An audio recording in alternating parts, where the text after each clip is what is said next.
Bermuda முக்கோணம். Atlantic பெருங்கடலில் உள்ள இந்த பகுதி பல கப்பல்கள் மற்றும் விமானங்கள் மர்மமாக காணாமல் போனதாக கூறப்படும் இடமாக அறியப்படுகிறது. மோசமான காலநிலை, கடலடியிலிருந்து வெளிப்படும் மீத்தேன் வாயு வெடிப்புகள் அல்லது காந்தப்புல மாற்றங்கள் போன்றவை காரணமாக இருக்கலாம் என்று விஞ்ஞானிகள் கருதுகின்றனர். ஈஸ்டர் தீவு சிலைகள். பசிபிக் பெருங்கடலில் உள்ள ஈஸ்டர் தீவில் ராட்சத கல் சிலைகள் நிறைந்துள்ளன. இவை அங்கு வாழ்ந்த பூர்வகுடி மக்கள் தங்கள் முன்னோர்களை கௌரவிக்கும் வகையில் செதுக்கியதாக ஆய்வாளர்கள் நம்புகின்றனர். நஸ்கா கோடுகள். பெரு நாட்டின் பாலைவனத்தில் காணப்படும் இந்த பிரம்மாண்ட கோட்டுச் சித்திரங்கள் வானிலிருந்து பார்த்தால்தான் தெளிவாக தெரியும். மழைக் கடவுளை வணங்குவதற்கோ அல்லது வானியல் கணிப்புகளுக்காகவோ பயன்படுத்தப்பட்டிருக்கலாம் என்று கருதப்படுகிறது. சாக் கடல். மிக அதிக உப்புத்தன்மை கொண்ட இந்த ஏரியில் மனிதர்கள் எளிதாக மிதக்க முடியும். தண்ணீரில் அதிக உப்பு இருப்பதால் அதன் அடர்த்தி அதிகரித்து மனித உடல் மூழ்காமல் மிதக்கிறது. மரண பள்ளத்தாக்கு.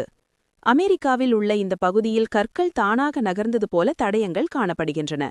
பனிப்பொழிவு மற்றும் காற்றின் உந்துதலால் கற்கள் மெதுவாக வழிக்கு செல்லுவதால் இந்த நிகழ்வு ஏற்படுகிறது. இரத்த ஆறு. அண்டார்டிகாவில் உள்ள பனிப்பாறைகளிலிருந்து சிவப்பு நிற நீர் வெளியேறும் ஒரு ஆறு உள்ளது. நீரில் உள்ள இரும்பு சத்து காற்றுடன் சேர்ந்து ஆக்சிஜனேற்றம் அடைவதால் அது சிவப்பு நிறமாக மாறுகிறது. நரகத்தின் வாசல். துருக்மெனிஸ்தானில் உள்ள இந்த பெரிய பள்ளம் 40 ஆண்டுகளுக்கும் மேலாக எரிந்து கொண்டிருக்கிறது. இயற்கை எரிவாயு கசிந்ததால் அது பரவாமல் இருக்க விஞ்ஞானிகள் தீ மூட்டியதாக கூறப்படுகிறது. Devil's Kettle. ஒரு நதி 2 பகுதிகளாக பிரிகிறது.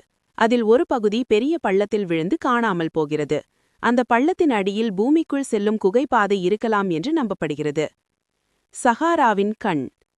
மொரித்தானியாவில் உள்ள இந்த நில அமைப்பு விண்வெளியிலிருந்து பார்த்தால் மாபெரும் கண் வடிவத்தில் தெரிகிறது. பூமியின் தட்பவெப்ப மாற்றங்கள் மற்றும் மண்ணரிப்பு காரணமாக இயற்கையாக உருவானதாக விஞ்ஞானிகள் கருதுகின்றனர். சொகோட்ராவின் தீவு. ஏமனுக்கு அருகிலுள்ள இந்த தீவில் விசித்திரமான மரங்களும் தாவரங்களும் காணப்படுகின்றன. உலகின் பிற பகுதிகளிலிருந்து நீண்ட காலம் தனிமைப்படுத்தப்பட்டதால் இங்கு தனித்துவமான உயிரினங்கள் பரிணமித்துள்ளன. இந்த வீடியோவை பார்த்ததுக்கு நன்றி. அடுத்த சுவாரஸ்யமான வீடியோவில் சந்திக்கலாம். அதுவரைக்கும் இந்த சேனலை சப்ஸ்கிரைப் பண்ணி பெல் பட்டனை கிளிக் பண்ணுங்க.